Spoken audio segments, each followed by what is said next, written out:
तो हो जाया करेगा, उसमें क्या बिगाड़ता है। भगवान समझ गए। महात्माओं ने सत्संग में आना बंद कर दिया। तो चेलों से पूछा कि महात्मा क्यों नहीं आते। बोले इन लोगों की एक गोष्ठी हुई है कि हम सब विवाह करना चाहते हैं लेकिन इतनी कन्याएं मिलेंगी कहां से। एक महात्मा ने कहा एक काम करो, क्या। बोले पहाड़ की शिलाएं ले आओ और एक एक शिला काट छांट कर नाक नक्शा बनाकर तैयार करो। एक दिन राम जी को बुला लेंगे और वो राम जी चरण छुलाते चले जाएंगे, सब शिलाएं सुंदर वधुएं हो जाएंगी। बोले बड़ा अच्छा विचार। सो बोले महात्मा तो शिला की खुट-पुट कर रहे हैं। भगवान ने सोचा गलत संदेश चला गया। तो राम जी ने ये लीला ही इसीलिए रची, श्री सीता जी के वियोग की कल्पना। और राम जी लगे रोने और जोर जोर से रोए, जबकि पता है कि सीता जी कहाँ है। और जब राम जी को रोते सुना तो महात्मा बोले कौन रो रहा है। बोले राम जी रो रहे हैं। क्यों रो रहे हैं। बोले उनकी परिणीता सीता जी का हरण हो गया। महात्मा बोले तो क्या विवाह के बाद रोना भी पड़ सकता है। तो कहा कि जब भगवान रो रहे हैं तो तुम किस खेत की मूली हो। तो महात्मा ने बोले हटाओ हटाओ, ये शिलाएं फेंक दी। बोले ऐसे ही ठीक। और आगे जाके राम जी बहुत हंसे। उनको लगा कि हमारे रोने की लीला से इन महात्माओं का सदा सदा का रोना समाप्त हो गया। ये करुणा निधान भगवान की लीला है। और ये मेरी अपनी कल्पना नहीं, तुलसीदास जी ने लिखा है। बिंद के वासी उदासी तपोव्रत धारी, महाबिनु नारी दुखारे, गौतम तीय तरी तुलसी सुकथा सुनिभे मुनि वृंद सुखारे, हुई है शिला सब चंद्रमुखी पर से पद मंजुल कंज तिहारे, और कीनी भली रघुनायक जो करुणा करी कानन को पग धारे। तो भगवान की लीला है। आगे जटायु जी मिले। जटायु जी के माथे पर भगवान ने हाथ रखा। निरख राम छवि धाम मुख विगत भई सब पीर, और सीता जी का संदेश उन्होंने सुनाया। भगवान बोले कुछ दिन जीवित रहो। जटायु जी बोले कि नहीं। अच्छा नहीं रह सकते जीवित, मुझे नेत्रों में रखकर प्राण ही देना चाहते हो तो वरदान मांगो। मांगो वरदान प्रिय तात बिछुरती बार देगो सब हारी, ये राम रुचि तुम्हारी में देंगे कहा आप रहा पास क्या तुम्हारे नाथ देखूं महाराज को विराग भेषधारी में, जानते नहीं हो कौशलेश रमेश हूं मैं अखिल भुवनेश वैकुंठ को बिहारी में। जटायु जी बोले क्या दोगे। अरे बोले ये तो मेरी लीला है पर मैं वैकुंठाधिपति हूं। जटायु जी बोले सो तो सब ठीक, लेकिन गोद ले लिया या गृद्ध को विनीत याते, प्रभु की संपत्ति को भयो हूं अधिकारी मैं। जटायु जी ने देह त्याग किया अविरण भक्ति का वरदान मांगकर, और उनकी अंतिम क्रिया भगवान करते हैं। उसके बाद भगवान को कबंध आदि राक्षस तो मिले, पर एक ऐसा राक्षस मिला जिसकी सिर ही नहीं है। दुर्वासा ने मुझे श्राप दिया। भगवान ने कहा गंधर्व सुनो, मुझे ब्राह्मणों का विरोधी सहन नहीं होता। और वहां भगवान ने ऐसी बातें कही, पूजिए विप्रशील गुणहीना शूद्र न गुणगण ज्ञान प्रवीणा। बहुत लोगों को आपत्ति होती है, पर आपत्ति की कोई बात नहीं। रामचरितमानस की कथा का मर्म समझना चाहिए। भगवान ये किसे कह रहे हैं। उस कबंध को जिसके सिर ही नहीं है। और सिर क्या है कि ब्राह्मण मुखमासीत बाहु राजन्य कृता, कहते श्लोक है। एक सज्जन हमसे बोले आपके हिंदू धर्म में आपकी संस्कृति में शूद्रों को छूना पाप बताया, वे अछूत हैं, शूद्र अछूत हैं। हमने कहा ना, व्याख्या गलत हुई है। हमारी संस्कृति में शूद्र अछूत नहीं है। बोले इसका प्रमाण। हमने कहा जिस संस्कृति में चरण ही छुए जाते हो वहां शूद्र अछूत कैसे होंगे। शूद्र चरण है या चरण ही छुए जाते हो और सिर रखा जाता है चरणों में। शूद्रो पदो भी जायते। समाज में तो ये चार वर्ण हैं, लेकिन भगवान ने शरीर में ये चारों वर्ण किए हैं। ये सिर ब्राह्मण का रूप है, सारा ज्ञान इसी को है। हाथ क्षत्रिय हैं, सिर पे लाठी मारे तो हाथ, पेट पर लाठी मारे तो हाथ, चरणों पर तो हाथ, ये क्षत्रिय। और उधर वैसे गुप्त है, ये गुप्ता जी, इनकी फैक्ट्री चलती रहती भीतर ही भीतर, और इनसे तीनों को शक्ति मिलती है, सिर को, हाथों को, चरणों को। और चरण शूद्र हैं जो तीनों वर्णों का भार उठाकर चाहे जहां चल देते हैं। यही चारों वर्ण हैं। अब यह मुख्य है और इसके आधार पर समाज में भी चार वर्ण विभाजित हुए। लेकिन हमारे यहां इस तरह का नहीं है कि एक दूसरे के हम विरोधी हों। मैं आपसे पूछता हूं, चार वर्ण अगर शरीर हैं तो आप चरणों को काट देंगे तो आप चलेंगे? एक जगह बैठे बैठे चाहे जितनी अपनी महिमा गाते रहो, पर चरणों के बिना आपकी गति नहीं होगी। मैं भी कहता हूं हम लोग कितने विरोध करके अपनी महिमा प्रगटाते रहें, लेकिन हमारी कोई गति नहीं होगी। हम जहां हैं वहीं के वहीं पड़े रहेंगे, पुरानी बातें करते रहेंगे और कुछ नहीं कर सकेंगे। लेकिन चरण हो चले तो, लेकिन दिमाग ना हो, दोनों जरूरी हैं। इसलिए मैं कहता हूं कि हमारे चारों वर्ण वंदनीय हैं और चारों वर्ण पूजनीय हैं। लेकिन ब्राह्मण की जो बात कही वो इसलिए कही, ज्ञान का सम्मान है वो। मान लो ईंटें ईंटें सब समान है, मंदिर में लगी हुई हैं, लेकिन जो ईंटें मंदिर की ड्योढ़ी पर लग गई हैं, सिर तो वहीं टेकना पड़ता है। उससे क्या अंतर पड़ता है? इसलिए भगवान ने ऐसे आदमी को जो सिर ही नहीं रखना चाहता, समाज में ब्राह्मण को रहने ही न देना चाहे, तब भगवान ने कहा मोहि न सुहाय ब्रह्म कुलद्रोही। लेकिन तुलसीदास जी का समन्वय और समानता देखो। कबंध को गति देने के बाद भगवान गए कहां? ताहे दे गति राम उदारा, शबरी के आश्रम पद धारा। भगवान शबरी माता के आश्रम में गए और यहां कह रहे थे मोहि न सुहाय ब्रह्म कुलद्रोही, और शबरी माता से कहा, कह रघुपति सुन भामिनी बाता, मानो एक भक्ति कर नाता। मैं एक भक्ति के नाते को ही स्वीकार करता हूं और किसी नाते को नहीं। और इसीलिए मुझे लगता है कि हमारे यहां तीन हैं, धर्म, भक्ति और ज्ञान। हमारे पुराने महात्मा कहते थे, बाल का आदि अयोध्या का मध्य उत्तर का अंत, जो समझे सो पूरा संत। और मुझे लगता है इन तीनों में रामचरितमानस के तीन महिमामय सूत्र हैं। बालकांड के आदि में धर्म, प्रताप भानु के प्रसंग में ब्राह्मणों के ढंग से नहीं चला, ब्राह्मणों को अपने ढंग से चलाना चाहा, रावणत्व को प्राप्त हुआ। लेकिन धर्म में ब्राह्मण की प्रधानता है, ब्राह्मण के बिना जीवन धर्ममय नहीं होगा। पर एक सीमा है इनकी। दूसरा है संत, जहां संत की प्रमुखता है वहां ब्राह्मण की प्रमुखता नहीं है। तुम अपने क्षेत्र में काम करो, और संत की जहां प्रधानता वहां क्या मिलेगा? का ब्राह्मण के कारण जीवन धर्ममय होता है और संत के कारण जीवन भक्तिमय होता है। सो बिन संत न काहू पाई। और मुझे लगता है कि जब धर्म से धुलाई होती है जीवन की, तब भक्ति के रंग में मन रंग जाता है।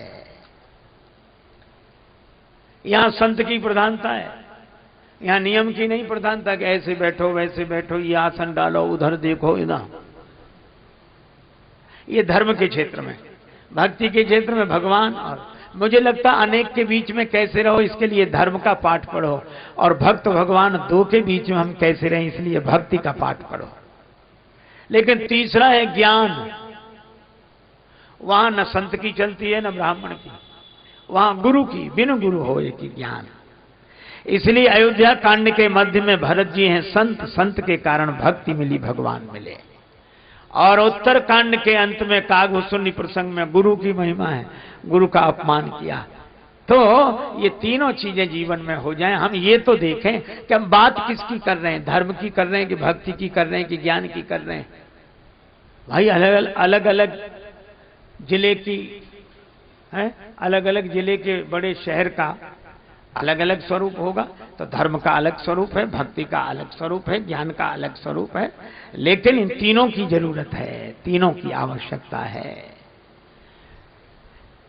तो मैं आपसे चर्चा कर रहा था कि भगवान धर्म का उपदेश करते हैं कबंध को, और भक्ति की महिमा बताते हैं शबरी माता को, और ज्ञान का उपदेश करते हैं दशरथ जी को। रावण के मरने पर जब दशरथ जी आए, रघुपति प्रथम प्रेम अनुमाना, चितय पितहि दीनहु दृढ़ ज्ञाना। तो इन सब की आवश्यकता है। कौन कहां कैसे है यह देखना चाहिए। भगवान शबरी माता के यहां आए, और शबरी के बेरों का बड़ा वर्णन है। यद्यप मानस में कंदमूल फल सुरस अति, तो भगवान कहते हैं बेर जनी लावो बेर, बेर जनी लावो बेर, बेर जनी लावो बेर, लावो कहें बेर बेर। भगवान बेर मांगते। आयुर्वेद कहता है धात्री फलम सदा पथ्यम कुपथ्यम बदरी फलम। ये बेर कुपथ्य है, पर कोई प्रेम के कारण दे तो भगवान कुपथ्य भी स्वीकार कर लेते हैं। जय जयकार हुई। शबरी माता से भगवान ने कहा मैं चलूं। देखो मैं मुंबई में था, एक मैया ने मुझसे पूछा, वहां श्री हनुमान चालीसा की कथा हो रही थी, तो एक माता हमसे बोली बहुत हाथ जोड़कर, महाराज, हम कहा मैया बोलो, हम लोग महिलाएं हनुमान चालीसा पढ़ सकती हैं? बड़े नियम बनाए गए, महिलाएं नहीं पढ़ सकती और ऐसा पूजा नहीं कर सकती। तो हमने कहा कि भैया हमसे क्या पूछती हो, हनुमान चालीसा से ही पूछ लो।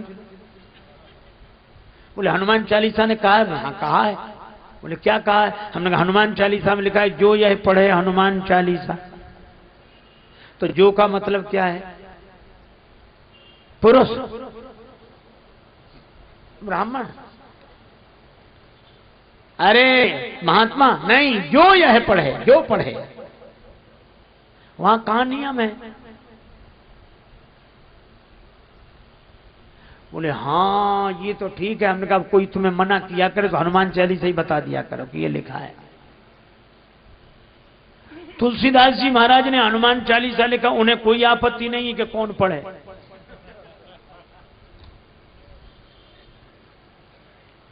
और आपत्ति उन्हें है जिन्होंने लिखा ही नहीं है। बल्कि जब ये लिखा गया था तो आपत्ति करने वाले ही लोग उस समय भी विरोध कर रहे थे, क्यों लिखा, और लिख गया तो बहुत बढ़िया है, लेकिन अब आपत्ति है। कुछ लोग कहते रामचरितमानस को नहीं महिलाएं नहीं, और वो एक आदमी ने तो किताब लिख दी। मैं उसकी चर्चा नहीं कर रहा हूं, लेकिन केवल एक बात कह रहा हूं। रामचरितमानस में लिखा क्या है? जे गावई यही चरित सम्हारे, ते यही ताल चतुर रखवारे। जे गावई, तुलसीदास जी को तो आपत्ति नहीं है। जे गा,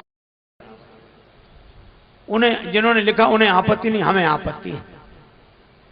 हम ठेकेदार बने बीच में। और फिर भगवान शबरी माता से 9 प्रकार की भक्तियों का वर्णन करते हैं, और अंत में क्या कहते हैं कि माता ये 9 भक्तियों में से एक भी किसी के जीवन में हो। और सबसे पहले नाम किसका लिया, पढ़कर देखना। 9वां एकौ जिनके होई नारी, पुरुष सचराचर कोई। भक्ति तो स्वयं माता है, इसलिए माताओं को भी भगवत भक्ति का अधिकार भगवान ने दिया है, तुलसीदास जी ने दिया है। भगवान बोले मां मैं चलूं, शबरी बोली अभी नहीं, आपके पहले मैं चलूं। भगवान को देखते देखते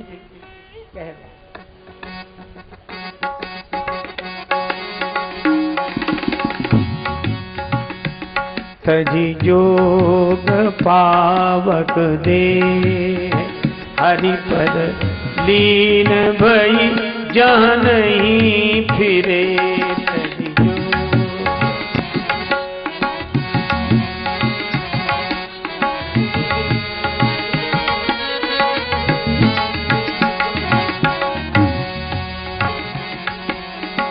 तजी जोग पावक देह हरिपद लीन भई जहाँ नहीं फिरे। तजी जोग पावक दे हरिपद लीन भई जहाँ नहीं फिरे। तजी शबरी माता ने भगवान को देखते देखते देह का त्याग कर दिया। भगवान आगे बढ़े, ऋषिमुख पर्वत की ओर बढ़े। सुग्रीव जी ने देखा, भय लगा। श्री हनुमान जी से कहा कि आप जाकर देखो, आप समाचार देना। और यही मुझे लगता है कि भगवान को देखना हो तो सदगुरु की दृष्टि से देखना चाहिए। हनुमान जी ब्राह्मण रूप धारण करके गए, प्रणाम किया, पूछा कौन है आप जो क्षत्रिय रूप में विचरण कर रहे हैं? राम जी बहुत हंसे, मन ही मन। हनुमान जी भेष तो बड़ा अच्छा बनाया, हर कोई कह देगा कि बिल्कुल ब्राह्मण देवता, पंडित जी हो, ब्राह्मण हो, लेकिन इतनी बड़ी गलती कर दी कि साधारण आदमी भी कह देगा कि ब्राह्मण नहीं। क्यों? मुझे क्षत्रिय कह रहे हो सिर झुकाकर, वो ब्राह्मण कैसा जिसका सिर क्षत्रिय के आगे झुक जाए? ब्राह्मण कैसा जिसका सिर क्षत्रिय के आगे झुक जाए? बड़ा हनुमान जी भी मन ही मन खुश हुए, बोले प्रभु आपको क्या लगता है? राम जी बोले बने बनाए ब्राह्मण हो, असली नहीं हो, असली नहीं हो, फसली हो। क्षत्रिय को देखकर सिर झुक गया, कैसे काहे कि ब्राह्मण? तो हनुमान जी भी मुस्कुरा कर बोले ये तो ठीक है कि हम ब्राह्मण इसलिए नहीं लग रहे क्योंकि क्षत्रिय के आगे सिर झुक गया, लेकिन महाराज अगर हम ब्राह्मण नहीं है तो आप भी क्षत्रिय नहीं हो। बोले तुमने कैसे जाना कि हम क्षत्रिय नहीं है? हनुमान जी बोले वो क्षत्रिय कैसा जिसका सिर ब्राह्मण के आगे ना झुके, तो आपका भी तो नहीं झुका। तो अगर हम ब्राह्मण नहीं है, बने बनाए हैं, तो आप भी क्षत्रिय नहीं हो, बने बनाए हो। हम आपके भक्त का काम बनाने के लिए ब्राह्मण बनकर आए और आप धरती का भार उतारने के लिए क्षत्रिय बनकर आए।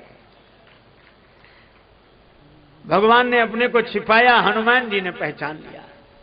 उस जमाने की बात है जब संत भी छिपाते थे, भगवंत भी छिपाते थे। हनुमान जी भी अपने को छिपाए हैं, भगवान भी अपने को छिपाए हैं।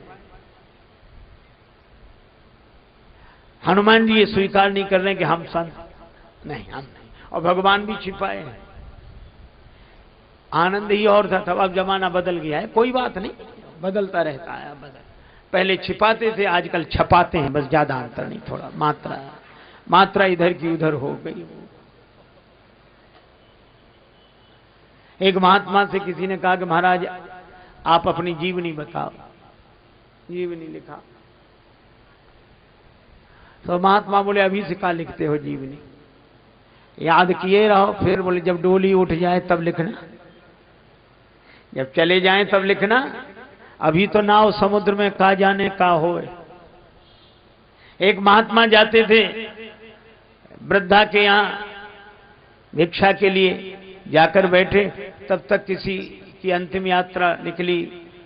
वो बुढ़िया बोली महाराज जरा बैठना, मैं देख आऊं ये मरने वाला स्वर्ग या कि नरक। महात्मा को बड़ा आश्चर्य हुआ कि ये तो हम नहीं जानते, ये कैसे जान जाएगा?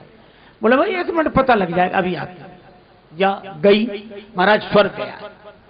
महात्मा बोले तूने कैसे जाना? अरे बोले महाराज इसमें कोई बड़ी भारी बात थोड़ी, जिसके पीछे हजारों लोग रोते जा रहे हैं, बड़ा अच्छा आदमी था, चला गया, समझ लो वह स्वर्ग गया है, अच्छा काम किया इसलिए।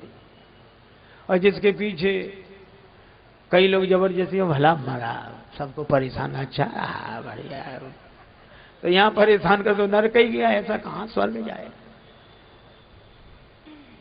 महात्मा बड़े प्रसन्न हुए और वही महात्मा दूसरे के यहां गए, सो बुढ़िया से भिक्षा मांगी। बुढ़िया क्या बोली? बाबा हमारे एक प्रश्न का उत्तर दे दो। क्या? बोले तुम्हारी दाढ़ी मूंछ अच्छी है कि हमारे कुत्ता की पूंछ? बाबा थे माधवदास जी महाराज वृंदावन। सो बाबा हंसते, अरे भैया फिर कभी कभी उत्तर नहीं दिया। तुम्हारी दाढ़ी मूंछ अच्छी कि मेरे कुत्ता की पूंछ अच्छी? कोई उत्तर नहीं। एक दिन पता लगा कि बाबा ने शरीर छोड़ दिया। सो बुढ़िया दरवाजे पे आके खड़ी हो गए, विमान जा रहा है, उतारो। हमें उत्तर नहीं दिया, उत्तर दिए बिना कैसे जा रहे, देना पड़ेगा। अरे कहा कि बाबा गए, बोल नहीं उतारो, उतार दिया। सो चरण पकड़ लिए, हिलाने लगी, बाबा उत्तर दो। अब चरण ही पकड़ लिए तो बाबा के शरीर में प्राण आ गया। बाबा उठकर बैठ गए, बोले मेरा तो एक ही सवाल है कि जाते जाते ये बताओ मेरे कुत्ता की पूंछ अच्छी कि तुम्हारी दाढ़ी मूंछ अच्छी? सो बाबा अपनी दाढ़ी मूंछ पे हाथ फेर के बोले कि तेरे कुत्ता की पूंछ से तो 100 गुनी मेरी दाढ़ी मूंछ अच्छी है। तो बुढ़िया बोली बाबा ये तो मैं भी जानती थी, पर आपने उत्तर दिया क्यों नहीं? जिंदगी भर उत्तर नहीं दिया। बाबा बोले अगर मैं उत्तर देकर ये कह देता कि मेरी दाढ़ी मूंछ अच्छी है और मुझे अभिमान हो जाता तो भगवान की लीला कोई नहीं जानता, कोई ना कोई काम ऐसा हो जाता मेरे द्वारा कि तेरे कुत्ता की पूंछ अच्छी हो जाती है। लेकिन अब ज्यों की त्यों धर दी नी चदरिया, तो अब मैं कह रहा हूं कि मेरी दाढ़ी पूंछ अच्छी है। और इसीलिए छिपा कर रखते थे। छोटा सा पौधा, उसके पास आसपास घेरा लगाना पड़ता है, नहीं तो बकरियां चर जाएंगी। हाँ, वो विशाल वृक्ष बन जाए तो हाथी बंधे रहते हैं।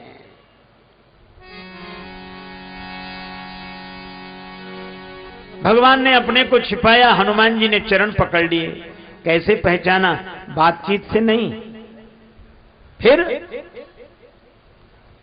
आपको देखा तो लगा कहीं देखा है, कहां? हृदय में। तो सिर झुकाकर हृदय में बैठे राम जी को देखता था, कभी सिर उठाकर सामने खड़े राम जी को देखता था। प्रणाम का तो बहाना था, फोटो मिला रहा था। जब फोटो मिल गया तो चरणों में गिर गया। जो भीतर वही बाहर, जो बाहर वही भीतर। भगवान ने कहा कि हे ब्राह्मण देवता, अपनी कथा सुनाओ। हनुमान जी बोले, हमारी क्या कथा होगी, हमारी तो व्यथा है। कथा भगवान की हो सकती है, आपकी होगी। भगवान बोले तो व्यथा सुनाओ। हनुमान जी बोले, व्यथा बची नहीं है। आपके दर्शन के बाद भी अगर व्यथा बची रहे तो आपके दर्शन की महिमा ही क्या है। तो किसी की व्यथा सुनाओ।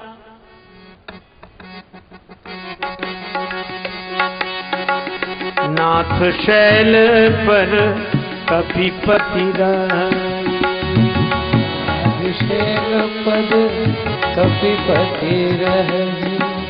सो सुग्रीव दास तव आई। सो सुग्रीव दास तव आई। सही सननाथ मैत्री कीजे। दीन जाने ते अभय करीजे। दीन जाने ते अभय करीजे।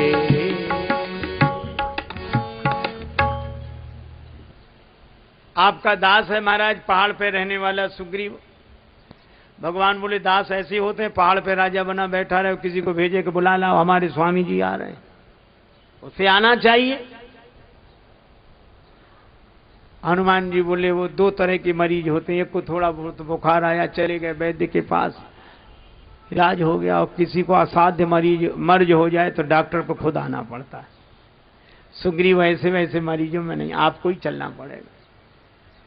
भगवान बोले, तो दास के यहां ऐसे? कहा कि आप रिश्ता बदल लो। क्या करें? बोले, दास को मित्र बना लो। मित्र के यहां निमंत्रण की कोई जरूरत नहीं। तई सन्नाथ मैत्री कीजिए, मित्रता करो। दीन जानते ही अभय करीजिए, है मैत्री। भगवान ने कहा, पर दास की जगह तो खाली हो जाएगी। हनुमान जी बोले, यही तो हम चाहते कि दास की जगह खाली हो जाए। क्यों? बोले, दास की जगह दास को दे दो, सुग्रीव को मित्र बना लो। हनुमान जी ने अपनी पीठ पर भगवान को बिठाया। आप चित्रों में देखते हैं, उनके कंधे पर बैठे श्री राम लक्ष्मण। हनुमान जी उड़े। भगवान बोले, बड़ा डर लगता है, एक तो तुम पवन पुत्र पहाड़ की चढ़ाई गिरोगे तो हमको भी लेकर गिरोगे। हनुमान जी बोले, जब किसी के कंधे पर बैठकर कोई डरता है तो दोनों आंख मूंद कर उसका सिर पकड़ लेता है कि तुम्हारे ही सिर पड़े, चाहे गिरावो चाहे पहुंचावो। आप ऐसे ही करो। भगवान ने नेत्र बंद करके हनुमान जी का सिर पकड़ा। लक्ष्मण जी ने भी वैसे ही, हनुमान जी ने दोनों के चरण पकड़कर हृदय से लगा लिए। कहा कि प्रभु, अब आप निश्चिंत हो जाओ, अब आप नहीं गिरेंगे। आप तो तब गिरेंगे जब हम गिरेंगे। तो तुमने कैसे जाना कि तुम नहीं गिरोगे? हनुमान जी बोले, जिसके माथे पर आपने हाथ रख दिया हो, अगर वो भी गिरेगा तो बचेगा कौन?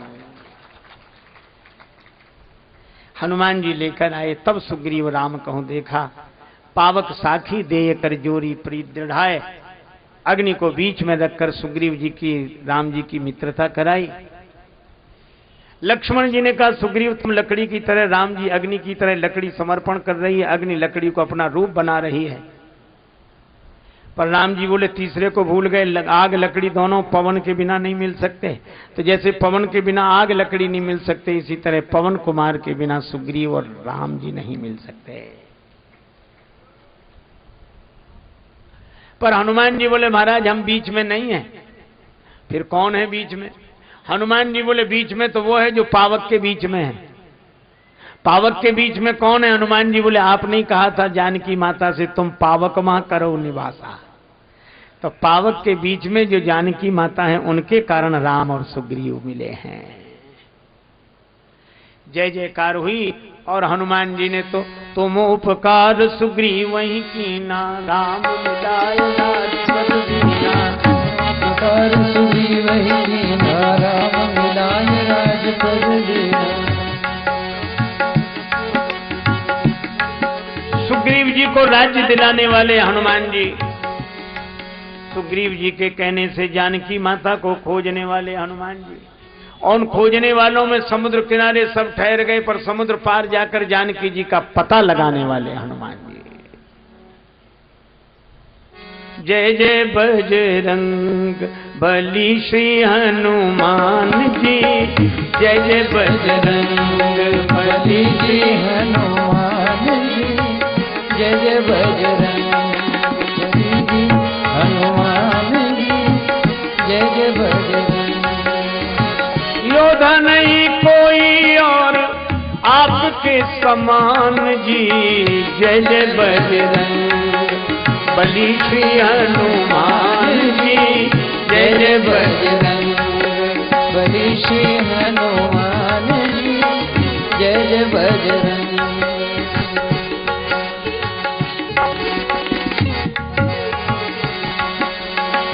जय जय बजरंग बली श्री हनुमान जी।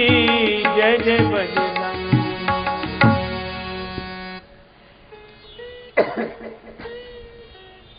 सीता जी का समाचार लाने वाले हनुमान जी, राम जी लक्ष्मण जी को लेकर जाने वाले हनुमान जी। युद्ध हुआ बड़ा भयंकर,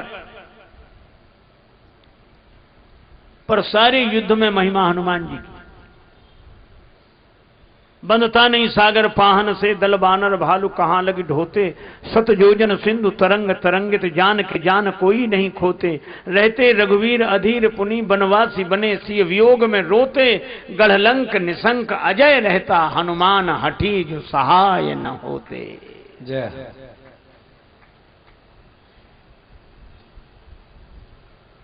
श्री लक्ष्मण जी के मूर्छित होने पर वैद्य को लाने वाले हनुमान जी, संजीवनी बूटी लाने वाले हनुमान जी,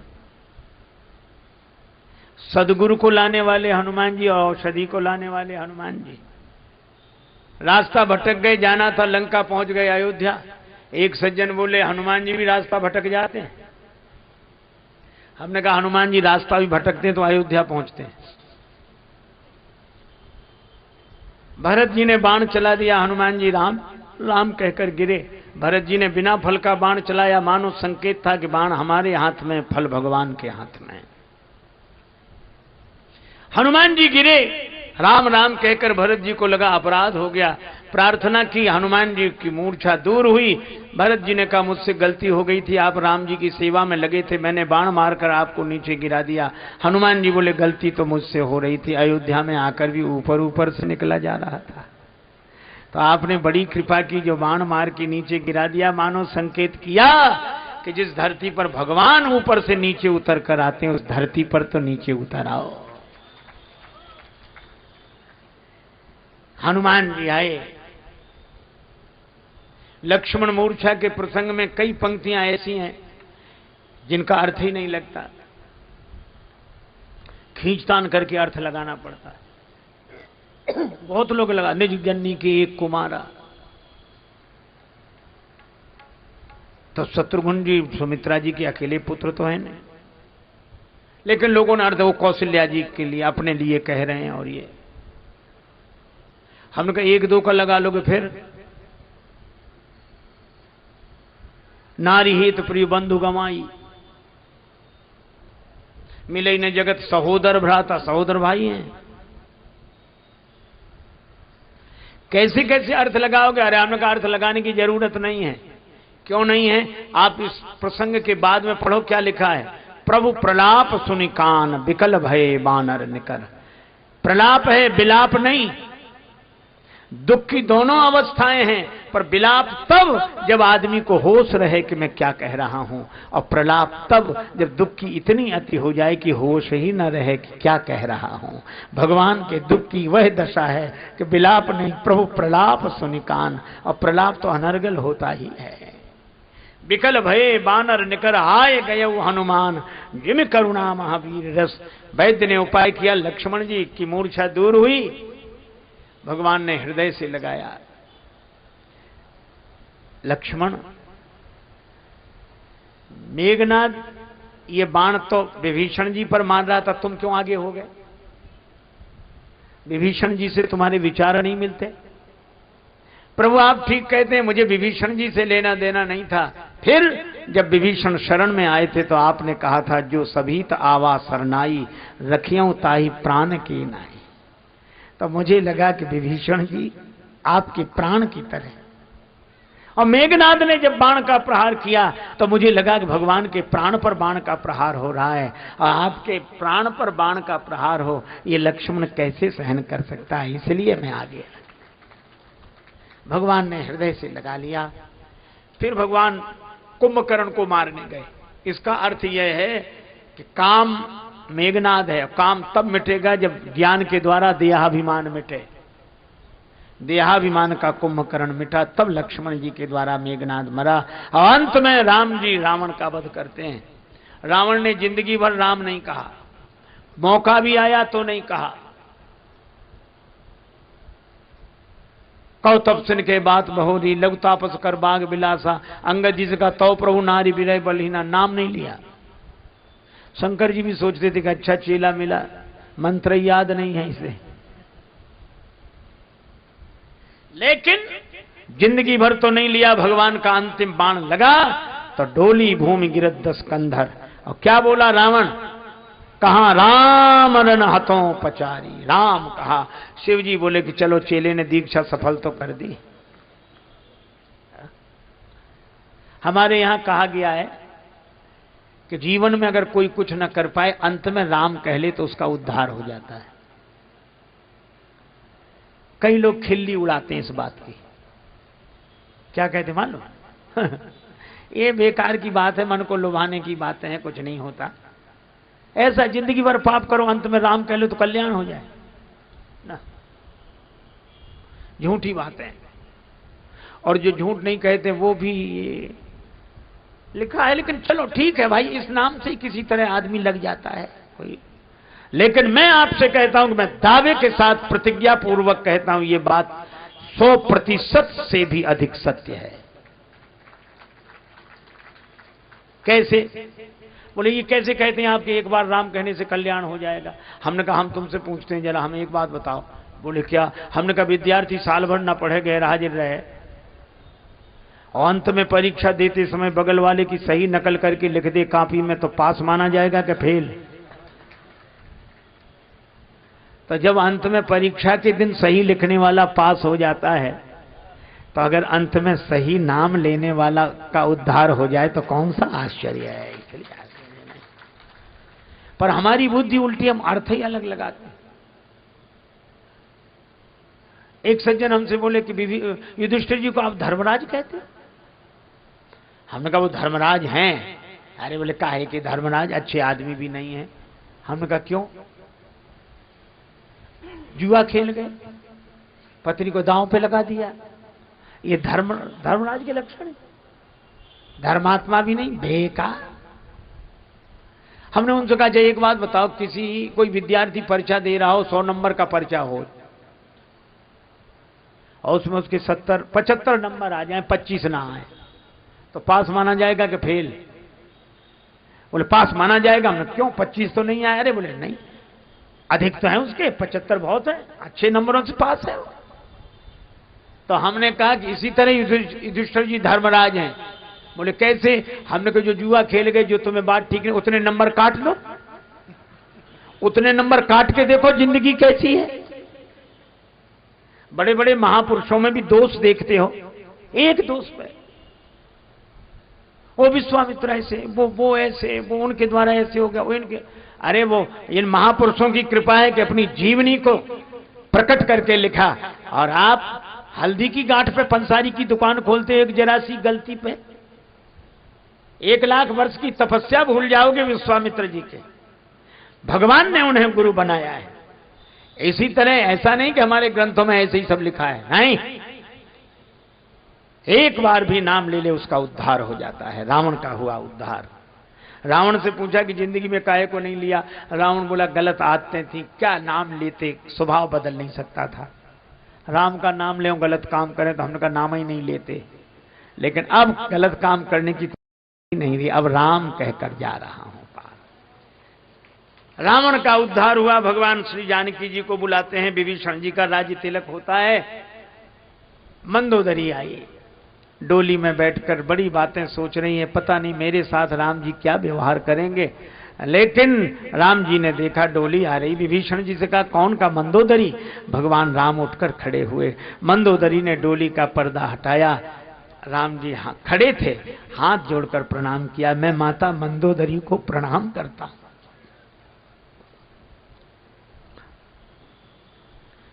मंदोदरी ने कहा धन्यो राम त्वया जननी, धन्यो राम त्वया पिता। राम तुम्हारी माता धन्य है, राम तुम्हारे पिता धन्य है। यह है श्री राम। विभीषण जी को राज्य दिया, कुछ भी नहीं दिया। और एक बात जो भगवान ने विभीषण जी से कही हम लोगों के मतलब की है। हालांकि हिसाब लगा है कि इतने साल यहां रहो, फिर इतने साल बाद घर छोड़ो, फिर ऐसा करो, ये है। पर भगवान ने विभीषण जी से कहा कि तुम घर कभी मत छोड़ना, नहीं छोड़ना, करे कल्प भरी राज, तुम राज्य करना एक कल्प तक। विभीषण जी बोले यही करते रहेंगे तो आपका भजन कब, कहां, कैसे करेंगे? भगवान ने कहा कोई जरूरत नहीं, करे कल्प भरी राज तुम, पर एक काम करना, राज्य करते रहना, पर मोहि सुमरे हो मन माहे, मेरा स्मरण करना। पुनि मम धाम पाई हो जहां संत सब जहां है। तुम्हें वही गति मिलेगी जो संतों को गति मिलती, मेरा स्मरण करना। भगवान विमान में बैठकर विभीषण जी आदि वानर वीरों को लेकर पधारे। श्री रामेश्वरम में प्रणाम किया।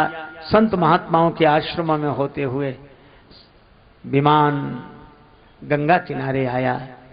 मुझे पूजा करनी थी, जानकी माता ने कहा विमान उतार दिया गया। भगवान ने हनुमान जी को भेजा। श्री भरत बैठे, अवधि यही है अवधेश बचनों की, और अवधि यही है अवधेश पद पाने की, अवधि यही है प्रभु के अवध आने की, न आए तो अवधि है हमारे प्राण जाने की। उसी समय हनुमान जी ने आकर समाचार दिया, रिपुरन जीत सुजसुर गावत, सीता अनुज सहित प्रभु आवत। हनुमान जी की बात सुनकर भरत जी ने आंख खोली, हनुमान जी को देखा। भैया तुम कौन, इतनी सुंदर संदेश देने वाले? मैं हनुमान। भरत जी ने हृदय से लगाया, और हृदय से लगाकर बोले हनुमान क्या तुम सचमुच हनुमान हो? मैं आपने मिल चुका हूं, आपने पहचाना नहीं?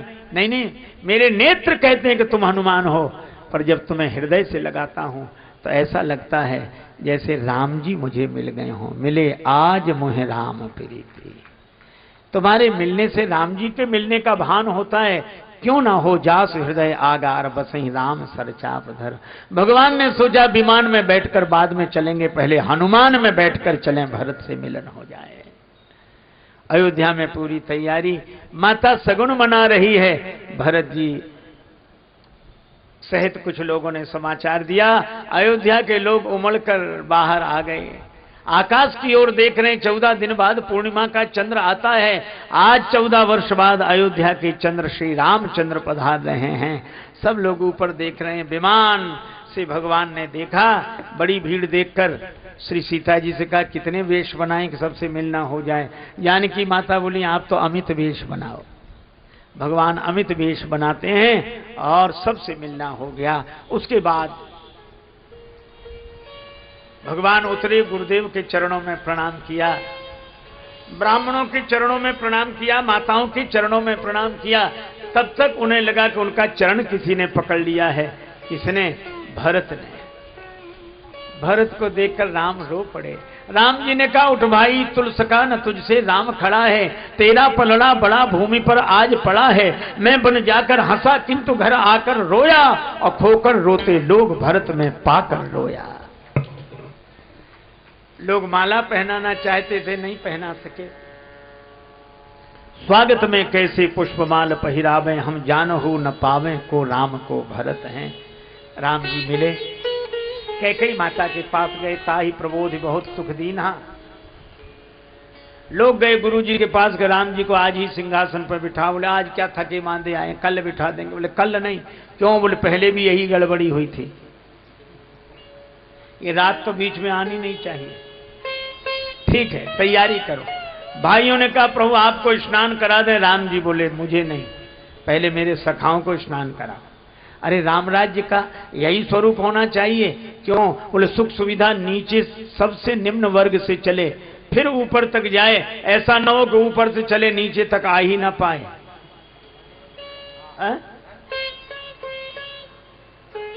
सखाओं का स्नान। फिर राम जी तीनों भाइयों को स्नान कराते हैं। करी मज्जन प्रभु भूषण साजे, अंग अनंग देख सत लाजे। सत्ता का प्रेमी नहीं, सेवा का प्रेमी होना चाहिए। और गुरुदेव का आज्ञा आदेश पाकर जटाएं बिबराई और स्नान किया। स्वावलंबन श्री सीता जी को सासू माताओं ने स्नान कराया।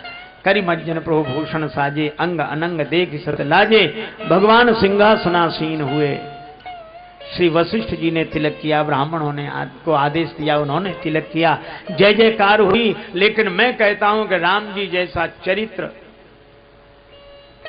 की एक विशेषता है, एक ऐसी विशेषता है जो किसी में नहीं है, मुझे नहीं दिखाई पड़ी। शायद आपको कोई प्रमाण मिले तो बताना। राम जी के पूर्व भी अनेक महिपाल हुए जिनका कि इतिहास में उल्लेख, राम जी के पूर्व भी अनेक महिपाल हुए जिनका पुराणों में उल्लेखनीय नाम है। पुराणों में अनेक राजाओं का वर्णन है। और बाद में भी बादशाह, बेगम और भूप नृप हुए हैं, अनेक इतिहास में तमाम हैं। पर एक ही परंपरा रही, राजा रानी रहे महल बीच, राजा दरबार करें, यही रही परंपरा, लगाना विराम है। लेकिन सीता को साथ लेके बैठे राज्य सिंहासन, ऐसे तो राजेश एकमात्र भूप राम है। सीता राम जी सिंहासनासीन हुए। वशिष्ठ जी ने तिलक किया, आरती उतारी। लोगों ने कहा हमने अपनी आंखों के आगे राम जी को राजा के रूप में देखा। राम जी बोले हमारे पीछे देखो कौन? भरत। क्या लिए हैं? छत्र। उस छत्र की छाया में बैठा कौन है? का प्रभु आप। राम जी बोले अगर राम राजा बना है तो भरत की छत्र छाया में, संत की छत्र छाया में ही राम राज्य आता है। भरत जी ने कहा कि मैंने तो छत्र उठाया इसलिए किसकी छाया मुझे मिल जाए। पर लोगों ने भरत जी से कहा कि आपको पीठ पीछे की सेवा क्यों दी? मैं कुटिल हूं, पापी हूं, पर भगवान ने दूर नहीं किया, पीछे तो रखा। और राम जी से कहा क्यों? राम जी बोले जब कोई किसी से हार जाता है तो पीठ दिखा देता है, मैं तो भरत से हार गया हूं इसलिए पीठ दिखा दी। ऐसे ये श्री सीता राम जी की जो पावन कथा, राम राज्य हुआ हम लोगों के बीच में।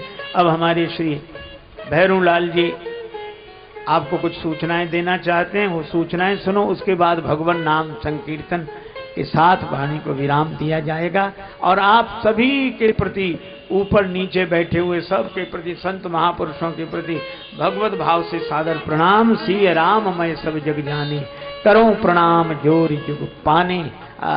और आप एक ही आशीर्वाद मुझे दें, सीता राम चरण रति मोरे, अनुदिन बढ़ाओ अनुग्रह तोरे। अब श्री भैरूलाल जी के द्वारा सूचनाएं। गुरुदेव भगवान की जय, संत भगवान की। महाराज श्री के विनम्र निवेदन पर राम कथा के अवसर पर वृंदावन में जो आश्रम का निर्माण हो रहा है, सबने अपने मन के द्वारा, अपने भावनाओं के द्वारा, अपनी श्रद्धा के द्वारा जो कुछ दिया है मैं आपके सामने पढ़कर सुना रहा हूं।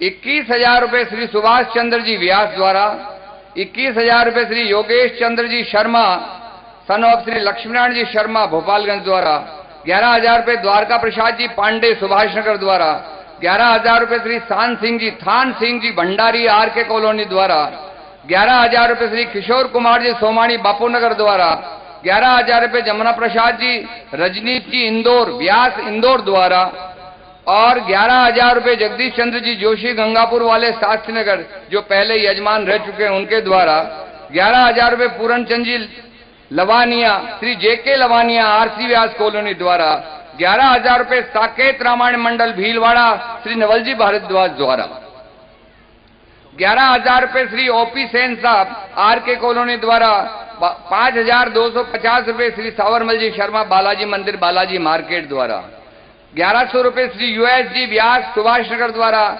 1,100 रुपए रमेश चंद्र जी व्यास रतनगे की खेड़ी संजय कॉलोनी द्वारा 2,100 रुपए श्री शिवलाल जी पाठक आजाद नगर द्वारा।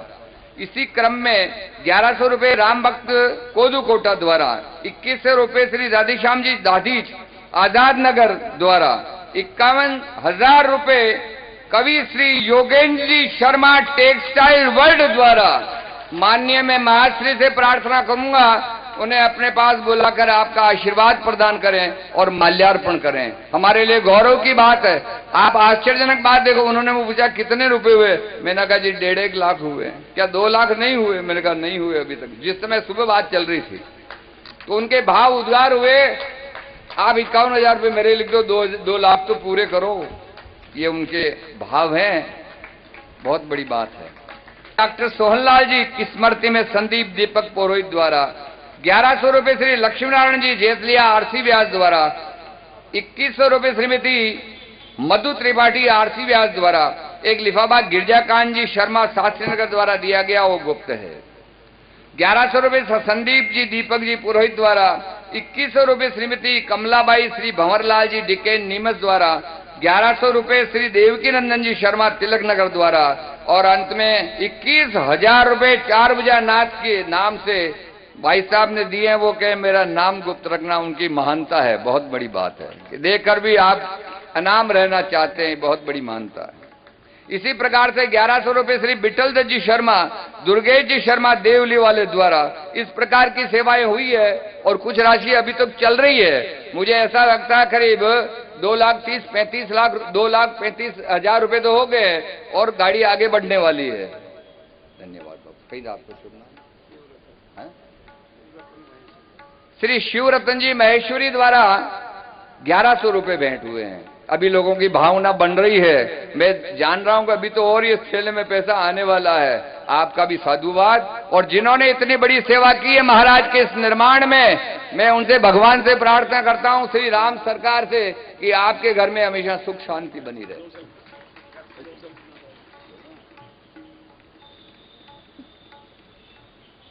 मंगलम भगवान विष्णु मंगलम गरुड़ध्वज मंगलम पुण्डरीकाक्ष मंगलास्तनो हरि। परम आदरणीय स्वामी जी राजेश्वरानंद जी महाराज के चरणों में प्रणाम करते हुए और सभी पधारे हुए संत समागम को प्रणाम करते हुए एवं सभी श्रोताओं को प्रणाम करते हुए मैं 2 शब्द अर्ज कर रहा हूं। ये आयोजन भगवत कृपा से, प्रभु कृपा से, महाराज जी के आशीर्वाद से हुआ और इसमें जिन जिन साथियों का सहयोग रहा उन सभी का मैं आभार प्रदर्शन करता हूं और प्रभु उन्हें अपने उन्नति प्रदान करे, चरणों में रति प्रदान करे। मैं इस योग्य नहीं था कि ये आयोजन कर सकूं, या ये प्रभु कृपा और महाराज जी के आशीर्वाद से संभव हुआ है और ये आयोजन आज पूर्णता की ओर अग्रसर हो रहा है। इस अवसर पर मैं महाराज श्री का उन्हें भारी वचनों से अनुग्रह करता हूं कि फिर पधार करके और अनुग्रहित करे, इस भीलवाड़ा की धरती को पुण्य प्रदान करे। और सभी साथियों का मैं पुनः जो इस कार्य में सहयोग प्रदान करते रहे हैं उनका आभारी प्रदर्शन करता हूं और सभी श्रोताओं का भी पुनः गदगद स्वर से आभार प्रदर्शन करता हूं कि पधार करके महाराज जी के वचनों का श्रवण किया। और एक निवेदन यह है कि जो महाराज जी ने हमें उपदेश दिए, जो रामायण सुनाई, राम कथा सुनाई, उसमें जो हमें लगा हो उसे हृदयंगम करे, अच्छा लगा हो उसको हृदयंगम करके जीवन में उतारे, यही प्रभु प्रार्थना है। वो श्री स्वामी राजेश्वरानंद जी महाराज की जय। ओम शांति ही शांति ही शांति। द्वारा श्री दुर्गा शंकर जी तिवारी मंडल वालों को एक रामायण भेंट की है, तो महाराज श्री की यहां से ले जाए रामायण। श्री दुर्गा शंकर जी तिवारी मंडल।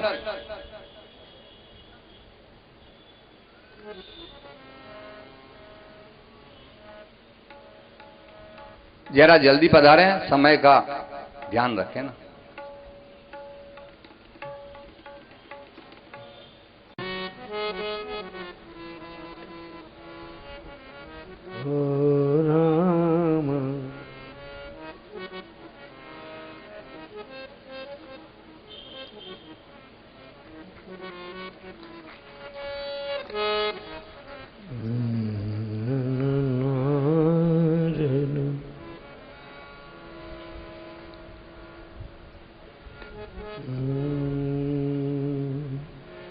बहुत बहुत साधुवाद, आप सबको प्रणाम। जय जय श्री सीताराम। प्रीति पूर्वक लें भगवान का नाम।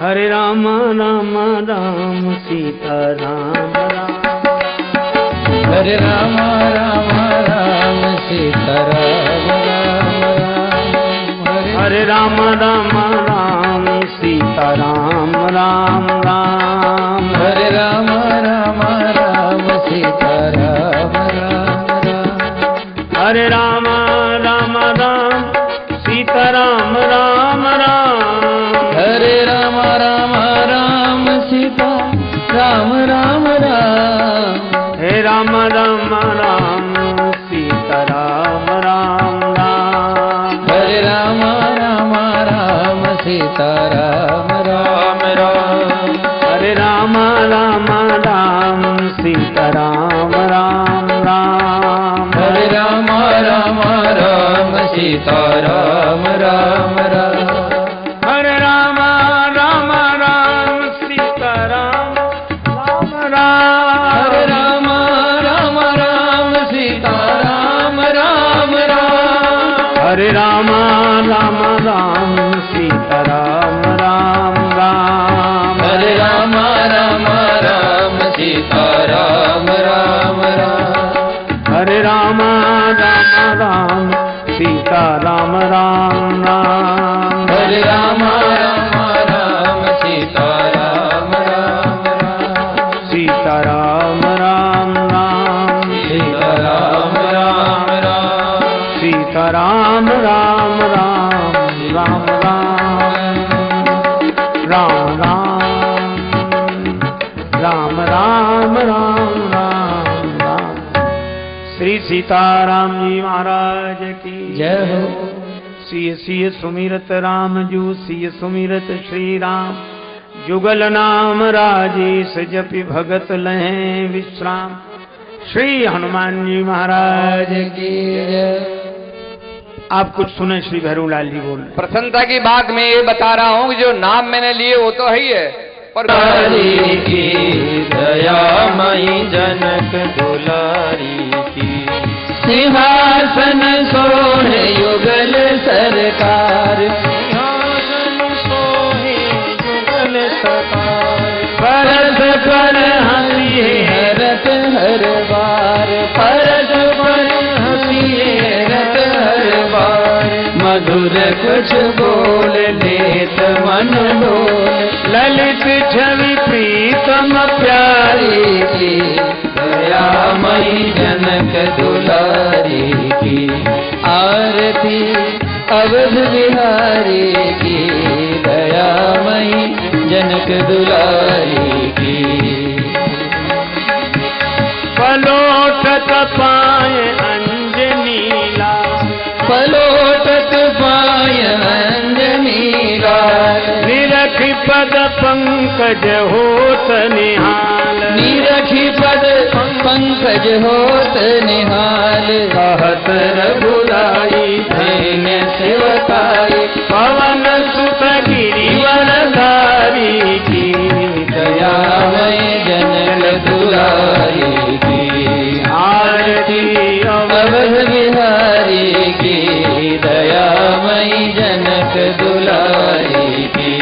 भरत जूठाणे भाव विभोर, भरत जूठाणे भाव विभोर, लखन रिपुत मन लाल कर जोर, लखन रिपुत मन लाल कर जोर, लखे मुख चंद लेत आनंद, धन्य शोभा धनुधारी की, दयामयी जनक दुलारी की, आरती अवध बिहारी की, दयामयी जनक दुलारी की।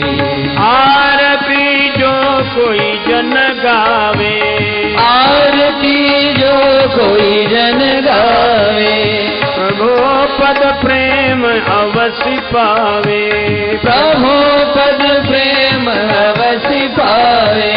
शरण राजेश में अवधेश, बोलिए जय भयारी की, दयामयी जनक दुलारी की, आरती अवध बिहारी की, दयामयी जनक दुलारी की, आरती अवध बिहारी की, दयामयी जनक दुलारी की, दयामयी जनक दुलारी की, दयामयी जनक दुलारी की।